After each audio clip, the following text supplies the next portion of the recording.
broke the Champions League record for most assists, bro. So, like, I think he's Millie Rock on any block. Pochettino is the better manager. Klopp is the better coach. A team to B team back to the A team. Do you want to know why? Because I changed his mind. Me and my cousin went to Arsenal training camp when I was 15. And they sat us all down, and the first day they said, right, if you're a striker, sit there. If you're a midfielder, you sit there. If you play here, sit there. If you're a defender, sit there. Everyone went and sat there and there, and I thought, there's no defenders. I'm going to go sit there. Double H. Double H. Double H. Double H. Double H. Double H. Hello and welcome to Hope Meets Banter Q&A. This is where we answer your questions. Unfortunately, Sin can't be here. She's on holiday, so I'm taking over. I know I don't look as good as her. But hopefully... careful, bro. Hopefully I can do a good job. You've been sending your questions into hopebeatsbanter@gmail.com. Please continue to do so. We might read out your questions next week. First one is from Dribble Boy, Harry Kane. He sent us a question. That's very nice of him. It says, hey, Double H, can you give your reasons why football is better than American sports? Because American fans say that American sports are better than football because football is boring. So why is football better than American sports? Let's start with a man like Matt, because you had a bit of a reaction there. Yeah, because you know what? I can imagine say football's boring. This is one thing I say about American sports. I love American sports. As you know, yeah. Like, I watch NFL and I watch NBA, yeah. But the difference is, football, there's no timeouts, yeah? So when the game is being played, it's more fluid. Yeah. With American sports, it's a lot more stop-start. And yes, I get strategies come into play, because a lot of that comes more so into NFL than NBA. But football is non-stop action entertainment. Yeah. And I'll say it again, I will repeat this for you. I love NFL and I love NBA. More so NBA because I'm a massive NBA fan. But the whole timeout thing spoils it for me. Yeah. You know what I'm saying? Like, we do a play, we score a basket. Oh yeah, we'll take a timeout. They just I think like and they have like adverts as well. Yeah, because it kills momentum. And the thing is with American sports, it's very strategic. It's about momentum. In football, it's like two teams, you go head to head. There's no momentum. You can't take no timeout. So it's like two teams on the pitch. You go at it. Let's use the best. In NBA and NFL, it is slightly different because we've seen it many times before. Weaker teams can beat bigger teams because they might take the right timeout. They might take the right play. I think it is very different. So I don't know. Me personally, I love my football. Yeah, I mean, for me, I'm not really a big NFL fan, but I'm actually pretty like NBA is probably my third or second sport that I watch and follow the most. For me, it's my second. Yeah. Yeah. So, and I think the thing about this is that I think as good as I much as I love NBA, I think what makes football better is the degree of difficulty, and I think the whole point of where a goal means something. So get a goal. It's so hard to get a goal that it means something. But when you have so many points coming through, it's hard to really keep a flow of like, are you really winning? Are you really losing? So a team can be down by 20 points and they can be up by 10 points. So it's a bit too topsy-turvy. And also I think in America, like the whole thing about there must be a winner. You can't draw. And I do think that is some of the beauty about football where like a smaller team can come in, can just get a draw and that's fine. Yeah. The whole thing of like, you must win. I'm You like, say that, but in the NFL, there's been 3 games in the first 2 weeks that have gone to a tie. Yeah, I know. Unheard of. That's NFL, but not Unheard NBA of. though, because Unheard of. NBA there's no draw. You go to overtime. No, they went to overtime and they still drew after the time. No. In NBA, because NBA season hasn't started yet, but in NBA you can't draw. Yeah, You go into overtime, and it keeps is that on man? going. You could go into four overtime. Some going overtime, They will find keep a winner. You'll keep going until someone like, wins. That's so American. Yeah. NFL is different now. Yeah. That's so American. Like you have to be a winner. Yeah. Do you know what I mean? Like, Yeah. what's wrong with a draw? What's wrong But with a draw? again, winner. for me, that's kind of the mentality of Americans. Is like, you have to win. You have to. And Yeah. I like that in a way because, there's kind of that English mentality of, well, you took part and you came second. That was good. America's like, you either win or you lose. You're a winner or you're a loser. no, But you gotta remember, it opens things up. Yeah. But it also depends on what we're talking about. Because in the league, you're allowed to draw. Because that's how football is. But in cup competition, we do have you have to have a winner. Yeah. Because it's knockout and whatever. So, like, I think it depends what it is. Do you know what I mean? Yeah. Me personally, I think the thing I don't like about American sport is that it's American sport. And then I don't even know the history, so I don't want to go too deep. But did Americans invent basketball? Like I who think actually it was a invented- Canadian. because like Yeah. because all the sports that are like their sports like baseball, basketball, and obviously American football. American football, it must be their thing. I feel like because they're American sports, they don't even want us to like them. Like they're like, it's American. The fuck are you watching it for? You're from Turkey. You're from, do you know what I mean? And therefore, that's Yeah, I what get it, I I don't get it. like about American Yeah, I sports. like that they call it world champions, but it's only played in their yeah, you know? champions of what world? It's like you know they call it the World Series in baseball. You know Cuba always beats America in the Olympics all the time in baseball. I'm like that's just crazy. And one reason why I think the Americans love it because it's a spectacle as well as a sport. They make everything into this massive spectacle. So Americans probably do find football boring because we just come out on the pitch and play football. Yeah, Yeah, that's- yeah. I mean, there's like no cheerleaders. There's none of this. Like you don't No stop performances. You don't Like, stop look and at- dance on the Bro, pitch. look at look at the Super Bowl. Yeah. It's the biggest sporting Yeah. event in Yeah, the yeah, world. yeah. No, It's a spectacle. Yeah, No, but half-time. also as well, like I think one thing that America's sports does better than any other sports, the jerseys. Yeah. Those Yeah, NFL, It's NBA all part of the jerseys are spectacle. amazing. Yeah, it's amazing. a spectacle. Part of the It's the spectacle of the show. Yeah, Yeah. it's the spectacle. They got some really weird names though. What do you mean?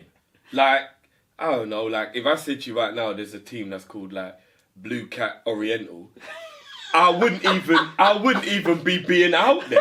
Would you like the teams? Yeah, they could quite easily be like Ohio Blue Cat Oriental, like, and it wouldn't even be out there. Like, they got some weird Nah, bro, you names. going Blue deep. Cats You're going Oriental. deep. You're All going right. deep. No, So- they've got some weird names. Let's Man move- said Blue Cup Let's move Oriental, on to the you know? next question. This one comes from Drifty Fan. Oh wow. Right, you got your mum to email it. That's so cute. She would actually just put Drifty's mum. That's so cute. This must be your mum. Is Milner the most underrated player in the Premier League? 100%. I'll let you go first. 100%. Bro, you know. I know it sounds like I'm being stupid. And the thing is, we're just talking about Americans and how self-righteous they are with their sport. I feel like a lot of people do the reverse opposite with English. It's like, if you're English, you can't be good. Like, there's no way Wayne Rooney could have ever been put in a bracket with someone like Ronaldo because he's just some English dude. And I feel like it's quite... Because you can't put him in that bracket. No, but if you look, at his Really, achievements yeah. and you look at what he's done, why not? The guy's England record holder, Man U record holder. It's just disrespectful, but it's because he's English. Like, a lot of people just like, you're English, therefore you can't have techers, you can't be this, you can't be that. And it's English people who do it. It's not even the rest of the world that do it. It's actually English people who bro, do But it. then No, English that's- people always overrate the English Yeah, I was players gonna as well. say- No, they'll Yeah, get yeah, hyped, yeah. but then the hype always dies out. Bro, them man, they took like Gaza's like the best thing since like. For me personally, Gaza was levels. But it was levels, but But I mean, he wasn't. Let's get back to Milner. Let's get back Was to Gaza Milner. better? Fair enough, for me fair enough. personally, if you really sat me down and made me think about everyone who's ever played in the Premier League, there's a possibility that maybe I would think of someone and I'd put them over Milner. But if you just make me think about it and I just think about how much I love the guy, what he's achieved, what he does, and how little credit he gets, yeah, like, I say it loosely, but at the same time I do believe it. James Milner is probably the most underrated player that's ever played in the Premier League. Oh man. Because I feel Okay, like let's- everyone let's- else who's good has been given credit. I never hear anyone give Milner credit. Let's move on to Double H. For me, I think that Milner gets the credit that he actually does deserve. I do not know what more you can say about Milner. No one says anything about it. No. People talk about him. People talk about how hard he works, how important he is to Liverpool, how well the kind of job that he does for Liverpool, and how important the job that he But they does for say it in Liverpool. a patronising No, way. it's not patronising. How is that Come on, patronising? it's not. Like, they'll be like, oh, like, Milner's really hard worker. And like, it's like, they don't do it. Like, I don't know. Like, I don't feel like... I think that's you just trying to be. No, Because you're Liverpool, you want to be the victim. No. That's how you not go on. Wait, It's true. Man gets his dues. underrated. Like for me, I think it's between Aspilicueta and Mane. I don't think Sadio Mane gets enough credit. No, I disagree with that as well. I think that's because for me, I say Mane is Liverpool's best player, and I don't think people I actually agree. realize that he is out and out the best player. I think people are still like Salah. I think people don't realize like how important what Mane does for Liverpool is. And I think for Aspilicueta, this is a guy that can play all four positions in defense: left back, right back, central defense. He never makes a mistake, and I think what he does consistently for Chelsea is amazing. And people don't really, because for me, I think like he's within the world, you've got to put him out there as one of the most consistent, toughest defenders in the world. Azpilicueta is a very good Yeah. shout. Azpilicueta is a very very good shout. I'll give you that one. Although I do think people do credit him though. I think he gets the credit he deserves. When it comes to James Milner, though, I think he's in the conversation, to put it like this. I think he is one of the most underrated players in the Prem. Because I can't think of anyone at the moment that is more underrated than him. And Consistency. his consistency. Like, listen, the guy's 32 years old, bro. Like, I'm not going to lie to you. The way he clamped Neymar, I know it's just one game. It's been at one game, but his performance throughout the start of the season has been immense. You got to remember, this same guy a couple of years ago, I think at 31 or 30 years old, was playing left back for a season. Yeah. And people were laughing, saying, when they saw the team sheet, not performances, they just thought, James Milner left back, are you lot mad? And he was solid. And he was solid, bro. He He was did solid. the job. And let's You know what not I'm forget, he broke the Champions League record For for most assists. assists, Yeah. bro. So, like, I think he's Millie underrated. Rock on any block. I'm telling He you. might be that brother. I think Millie is underrated, though, personally. Okay. All right. Let's move on to the next one. Again, this is from Drifty Fan. Drifty fan, you You know what I know. mean? Who's better, Klopp or Pochettino? In what? No. We'll have to In realize what, in in what what sense. context? That's though, like? that's the question. In what I can't give though? context to it. That's the Alright, question. I'm gonna Alright, start. I'm gonna straight start this off the one. bat, yeah. Jurgen Klopp is a better coach. Did he say coach or manager? Just said who's better, Klopp Okay. or Pochettino? Jurgen Klopp is better than Pochettino at pretty much everything.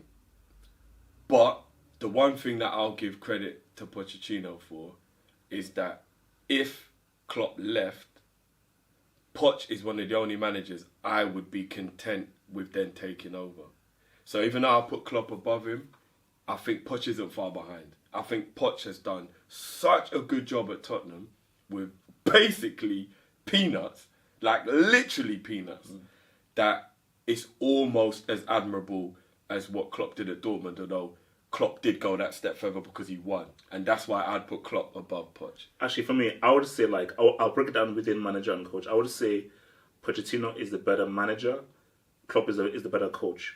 I think Pochettino can assess an opposition and make tactical tweaks to then try and nullify the opposition and actually try and make his team play differently and structure things. Klopp has one way of playing and that's it. But I think Klopp as a coach, basically, if I'm a player, I feel like if Klopp can improve me and improve you as a player, and that actually gets you to make better. I think as a coach in coaching, in training, I think Klopp is better. But as far as a manager, managing situations, okay, let's go defensive. Let's hold on to the ball. Let's go attacking. I have a plan B, plan C, plan D. That's I a think good- yeah, that's a good- Pochettino that's a has good that point. more than Klopp. It's a tough one. And I'm a Liverpool fan. Pochettino is a good manager, you know. You can't, like... People can talk about he hasn't won nothing, but now with Jurgen Klopp. They're both up-and-coming managers. Whoa. Klopp's one, just not in England. Just not Klopp's, in England. yeah, it's just like No, Klopp's but won this is what I'm 2 talking- Bundesligas, This is what I'm bro. saying. I'm talking about in England. Oh, okay, no, I'm but talking the way about, you- obviously, the way- Bundesliga. Obviously, the way you said that. No. He means in Liverpool. Yeah, I meant Liverpool. Obviously, Oh, like, okay. Obviously, Neva's one. Listen, pushing that one out at Spurs, Klopp at one out at Liverpool. So let me just rephrase that for everyone. But I think if you had to look at who's done a better job, I think maybe you would give the slight edge, and I'm people can sound biased, is to Jurgen, and that's because I think with Jurgen, before the whole money thing of this season, you got to look at players like he's improved, and I think he's improved a lot of players. Similar to Pochettino, but I think he's done a bit more. No, more. For He's done a Klopp, bit more, and I so. think he's changed the identity of Liverpool as well. Under Brendan Rodgers, we were getting stale. Klopp has gone in there and has done wonders. No, necessarily. And- Klopp makes guys world class. He does, and you got to look at this as well. Pochettino, yeah. If I'm not mistaken, since he's been at Spurs, what was the last final he got to? Can anyone name that? Doesn't matter if you're not going to win them. No, but I'm just in general. Has he got to a final? I don't think- No, bro, Semi-finals. I don't think they've made the Semi-final. All right. final, So so if, as I said before, I'll reiterate again. None of them won anything, but who's actually got to a final? It's actually Jurgen Klopp, and that's why I give the edge again. They haven't won anything, but Jurgen Klopp is that little bit closer. And I think, as you said as well, I think he's a slightly better coach. But I think if you look at Pochettino as well, he's done amazing with like peanuts, and I do think as well, Absolute like, peanuts. Yeah. like they didn't spend nothing in the summer, and like they're still a dangerous team. So again, Klopp is Mr. Miyagi. Yeah, he is, bro. Klopp is Mr. He is. Miyagi. You don't know why you're waxing on or waxing off. Yeah, but when you pack one in the top corner and you beat PSG 3-2, you're like, oh. That's what I'm saying. So yeah, I rate them both. You get that I we think- beat PSG trophy. Yeah. Hater. Next one. Hater. Listen, I ain't answering that question because I can't stand Tottenham. I don't want to say nothing nice about you lot either. So Euro run that. parade, yeah, Euro parade. Yeah, Europa. Your That, host. that one that you won that time. Yeah. Alright, follow, you got your winners medal still. When you win the league, Granit Xhaka, yeah, say no. Ladies. Xhaka, yeah? Alright, laser guided passing, yeah? Ladies. And he's won more trophies Yeah. than your whole Laser team guided, combined. yeah? Laser Alright. quest. Next Granit question. Xhaka. Ladies. Following Babalola. This one comes in from you. It's a bit of a long one. Dear Double H, I'm in a current dilemma at school. I am played as a striker. But because I am fastest and one of the strongest and almost the tallest, 6 foot exactly, I'm assuming he's a teenager. In my year, I am told to not come for the ball, but to stay up front and wait for the ball to receive through balls and balls over the top. But my strongest ability is driving towards the box, making through balls, dribbling and shooting. As they come from my Nigerian blood, I am happy to play as a striker. I was moved to the B team last year after an injury and played central attacking midfield and got 9 assists in 8 games and 7 goals. Pretty damn good. I am not sure what to do as I want to play for the A team. Would you say this is due to racism or I have to adapt my game?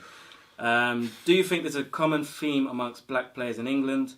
Love your videos, so does my family, especially my dad. Keep up the great content from following. Sorry for the long question. Is he related to you as well? This is bare family members sending in questions. No, for real, Bare love coming in from the That fans. was a very long question. So, do you think it's he has to adapt his game, or do you think that's racism that he's just lumped up front because he's quickest and tallest? But I think one thing first, before I even answer the question, one thing I've got to say to him: don't try and get into the A team, because, and I think I even experienced this even playing football in school in England. The A team is about fitness. I remember one time I got moved down because I didn't want to turn up to the fitness trainer. I said like, I'm 16, 17 years old. Why are we running around? Why can't we just do this? Because I just said, you know what, I'm not going to run. And the coach dropped me because I didn't turn up for fitness. Yeah. So my thing about this is that the mentality in these schools is about the A team is about who works the hardest, who is physical. But what you find in the B team, C team, especially the B team, it's much more about skill. So that second team actually allows you to be much more skillful and everything, which is it's a weird psychology. But for him, I say, relax and just stay in the second team, and where you can actually enjoy your football and actually you can actually move on to another club outside of the school system that actually appreciates you. But I think for me, What if Mr. T would have done that then? He would have had no gold chains or nothing, bro, because he'd be in the B team and no one would have known about him. this guy, I'm saying, you can't give mad advice like that. Mr. T was out there flossing. Look, put his gold chains on Mr. T to one bloody side, man. Also, the guy was pretty good in recruitment. He should have won an Oscar for his role. So yeah, Club Lang, shout out. No, basically, no. My things are not. I think that it's the mentality, man. I think even for me as well. Like when I was in school, like because I was one of the fastest in school, they put me out on the wing, and I can't play the wing. The way my brain works is I can only play central midfield. So, but they're like, no, you're fast. Use your speed and go to the wing. I'm like, no, I'm sorry, like. I'm a skill-based player. I just don't kick and run. So whenever I put it on the wing, I was ineffective. So I think you have to know what you are and never, ever, ever try and change who you are naturally as a football player. That's the worst thing Okay, to so do. can I just to go off of that question? So he's saying should he adapt or should he stick to his guns? But as a footballer, do you not want to learn other positions as well? So is it not necessary to try these positions to see if you can learn something new to add to your game? When you're that young, I think that when you're that young, because I mean, when you're that young, focus on what you want to do. When you're older is when you can then adapt. Cristiano only adapted when he was like 20 something. But when you're a teenager all the way through, what are you good at? Make sure you're the best at that thing. Then you can now adapt when you're 23, 24, so forth. But so just to say again, on the flip, in the Dutch system, as kids, they teach them every position on the pitch, which is why you'll see most Dutch defenders, Van Dijk, Toby Alderweireld, those guys that came through those Dutch academies, they can all play. Even as defenders, they can play out from the back. So they teach them to play every single position. Then when they get to a certain age, you go, right, this is your best position, this is what you're going to be. So is that not a good way of doing it as well? But I'm not sure. I'm assuming that this is the English system, not the Dutch system. If this was the Dutch system, listen to whatever the hell they say. Yeah, They know what they're talking about. The So, English system. play as a dolphin, as a shrew, as a porn star, anything like that. But that's because for just English coaching, I'm sorry, it's not as good as the Dutch, Spanish, or Portuguese. So do you think it's an element of racism or that he's been stuck up front, or should he adapt? With my coach, he used to say, like, you're going up front, yeah? And I'd be like, why? He's like 3-5-2. So obviously the 3 centre backs, 5 midfielders, 2 up front. And he'd be like, oh, you're fast, you know, you can play up front. But at the same time, I'd be like, but I'm more of a winger. And this is the thing, yeah? This is how I see it. The way how I used to deal with it was, okay, I'll try and adapt to a degree, like what my coach is asking me. But at the same time, I'm still going to be the same player.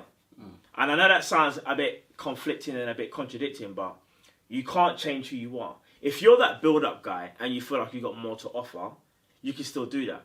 But at the same time, I still feel like you can appease your coach. Now, the coach is saying to him, like, listen, you're quick. We want to play 3 balls to you, whatever. In my opinion, that you can still do that, but every now and again, you can still drop deep. I'm just using this as an example. Romelu Lukaku. I'm just using it as just an example. The guy's quick, the guy's fast, yeah? But Lukaku still drops in deep to receive the ball. His ball control might not be the greatest, but every now and again, he'll still do it. Mourinho might not say that to him, but as a player, your manager might ask something of you, but at the same time, you decide what you want to do. The power is within you, the player. So as much as I'd like to be like, you know... That depends, bro. You might get dropped. No, That's it's what not I'm about... No, but you... This is the thing, though. I remember one time, I played at the B team, bro. That's the real talk. I played at the B team because my manager kind of felt like, rah. At the same time, you're not doing what I asked you to do. But I went from the A team. This is what's so mad. A team to B team, back to the A team. Do you want to know why? Because I changed his mind. And this is what I'm trying to say to you. If you strongly believe what you have, like the tools that you have that God's given you, use them. Don't let no one defer you and no one try to change your mind to think, oh, you should be in this category and this is how you should play. Do you get what I'm saying? Yes, he's a manager. Yes, he's a coach. But you yourself know yourself more so than your manager. It's that simple for me. Yeah. It's simple, bro. Go for it. I mean, in terms of is it racism, that's like a really big subject. It is. Do you know what I mean? And the one thing that I do hate, and maybe one day a white person will actually just have to explain this, but any time you describe a black player, it's always he's powerful, he's strong, speedy, he's got pace. And I don't know if they do it by accident. I don't know if they do it on purpose. Like, I don't know what it is. It's not accident. But there's just always, it's always complimented physically. It's never intelligently complimented. It's never technically complimented. No. It's always physically complimented. So I even at his young age, I get where he's coming from, where he's thinking, this guy, who I'm assuming is probably like Asian or white or whatever his coach is, because obviously, you know, he said he's Nigerian. So he's thinking, you're this Nigerian guy, you're 6 foot tall, so literally you're like the beast. So they put you up front and like you'll just cause problems and you'll just rough up their defenders and whatnot. And so I get where he's coming from, that he's like, I'm more than that. Like, I don't just want to be seen as that beast up front. Do you know what I mean? Like, like he's saying that he's got the ability to come in deep, turn. He's got skills. He's got techers. He wants to be like Balotelli, and they're telling him to just be Emil Heskey. Do you get what I mean? So it is a weird one. But the one thing I will say, you guys are saying go and play in the B team, and I understand where you lot are coming from, because I also played in the B team at school. But then when I left school, that was when like I flourished more. Do you know what I mean? Because in school it is a popularity contest, and you're right. It's about who runs the hardest, who's got the more stamina, who listens rather than skill. But the people in the A team play the cup games. The people in the A team see the scouts. The people in the A team progress. Everyone in my A team, half of the players in the A team became professional footballers. Whereas the B team guys, we're all just doing whatever we're doing. So even though I agree with you lot to stick to your guns, the A team are the people who have the scouts. They play the cup games and they do the good stuff. So I do think that it's a little bit naive to say stay in the B team. If you want to be a professional footballer, but no one says playing saying in the the B A team. What I'm team saying, is where wait, you need I to be. went. Yeah, go on. Let the man finish. Yeah, go on. What I was going to say is, everyone's saying about this B team. Firstly, I never played in no B team. I was A team all the time. All the time. And no, the reason being because I was adaptable. I'm not saying it because obviously I was never a 6 foot, 6 teenager. I was always quite small. But in my day, if you were tall, he's lucky he's not in goal. Like, I'm being serious. Yeah, the tallest yeah. guy in my school or in my team went in goal. He no didn't one want to wanted play in to goal. be He was in goal in goal. for 3 years. No bro. one wanted to be in goal. 3 years, man was in goal. He cost us a cup final because he thought, fuck this, I want to play on pitch. Man come out, try to twist man up. Got hooked. Lost us the final because he didn't want to play goal 3 years. So he's lucky. But for me, I played wherever there was a weakness in the team. Because I saw it like, right, if we don't have a strong left back, I know I could play left back. I'm going to play there and I'm going to press at left back. So they can't take me out of the team. You were James Milner. I was James Milner. And this is a true story. I tell you, true story. Me and my cousin went to an Arsenal training camp when I was 15. And they sat us all down, and the first day they said, right, if you're a striker, sit there. If you're a midfielder, you sit there. If you play here, sit there. If you're a defender, sit there. Everyone went and sat there and there, and I thought, there's no defenders. I'm going to go sit there. Smart. So I can be spotted. There was only like 6 of us. Never played defence in my life. So I'm going to sit there. Got defender of the tournament. My mum mashed up the thing. Let's not talk about it. My mum mashed up the thing. Mum, if you're watching this, I still haven't forgiven you. I love you, but I don't forgive you. But yeah, so for me, it's a thing of, I understand his point. But for me, if you want to learn to be a footballer, you have to learn to play more than one position. Yeah, I'm not saying that he should give up on what he wants to do. Yeah. But learn to play that role as well. And then you adapt. Now you could play 2 roles. Bro, I get that, but what I'm trying to say is, like, because he's obviously saying that the manager's telling him to play like a certain style of football, I'm not saying don't do that, but at the same time, don't be the player that you're not. Why limit yourself? Remember, you know yourself more than your coach, you know? And regardless of whether it's, because this is another thing as well. When we're in school or college, we kind of think it's the be-all and end-all, right? So if that coach from college, thinks you're not adaptable, you're thinking, oh, I'm never going to make it. Who's to say there's not another guy that's going to see you for who you are? So another thing I will say, you say this, remember when Thierry Henry got to Arsenal, Wenger said, you'll be a striker. He said, no, I'm not a striker, I'm a winger. Wenger knew Henry better than him. No, I'm not saying. Listen, again, I'm not saying that. What I'm trying to say is though, if you truly believe, like there's a lot of great players, like Messi, Ronaldo, Neymar, just naming a few. They knew what they were before their coach. Let's be real. The coach didn't look at them and go, "Oh, Messi, you're going to be a striker." Messi already knew he was a striker. He believed in himself. That's the whole point. Pride and ego. But it's not about a big part. But I mean, basically, I think like, look, man, I think the key thing here is that him saying that he's a Nigerian. Now that's a very key thing because again, growing up in Nigeria, the way that we view football is very technical. Yeah. So for us, that's why when I came to England, like it was a culture shock seeing this whole long ball thing and everything. And case in point, Obi Mikel was supposed to be our number 10. Yeah. That was what he was supposed to be like. When he was young and coming up, he was supposed to be, this is going to be our number 10, our creative player. But Mourinho now made him into this kind of DM defensive midfielder and ruined him and took away all of the qualities that he had. So I just think that, like, it is true that you should let him adapt to different positions. But the key thing is, who is the coach? Who is the manager? Because if he's not a good coach, as Drifty said, he's just going to look at you as a piece of meat. Where are you fast? Are you big? This is what I'm trying to say. Now, you know yourself. Listen, if it's a good coach who you know is a good coach who knows that no, I am here to improve you as a football player. I'm not here to use you as a weapon, which is the issue that England has. Or an asset. Whereas, okay, you know what? We just need someone who's big and strong to rough up. No, football is a skill-based sport, which is why England always mess up because you have that very archaic view of like pace, big man and everything. No, football always will be won by 9 out of 10 by the team who plays football the best. Yeah. So, that's the thing. All right, guys, that's about all the time we got for this edition of Hope Meets Banter Keep going, Q&A. bro. Keep going. Yeah. No, So, keep doing your thing, bro. Guys, the email is hopemeetsbanter@gmail.com if you have any questions for the next show. Thank you very much for all those who sent their questions this week.